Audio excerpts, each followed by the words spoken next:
Sonu driver Deoria से कितना ले भाड़ा।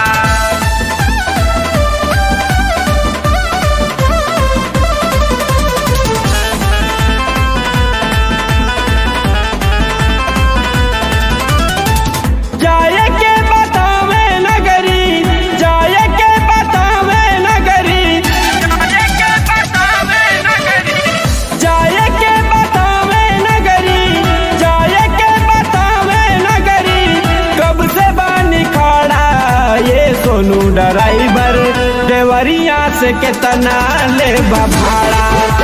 सोनू ड्राइवर देवरिया से कितना ले भाड़ा।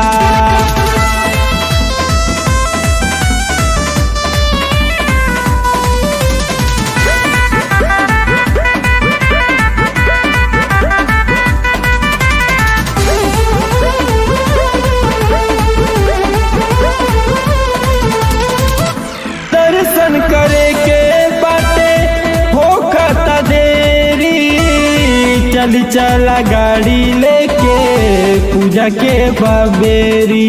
पूजा के बबेरी दर्शन करे के बाटे होखता देरी, चल चला गाड़ी लेके पूजा के बबेरी। कब से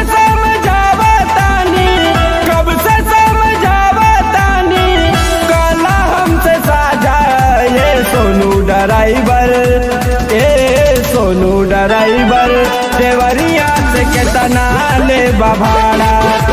सोनू ड्राइवर इमिलिया से कितना ले भाड़ा बोला ना।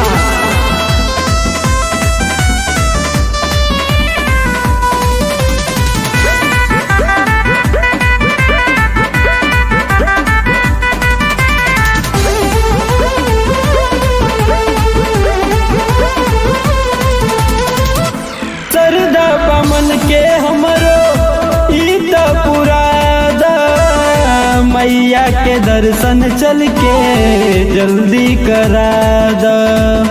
जल्दी करा दा मन सब हमरो गोलू चल के पुरादा, मैया के दर्शन चल के हमके करा दा।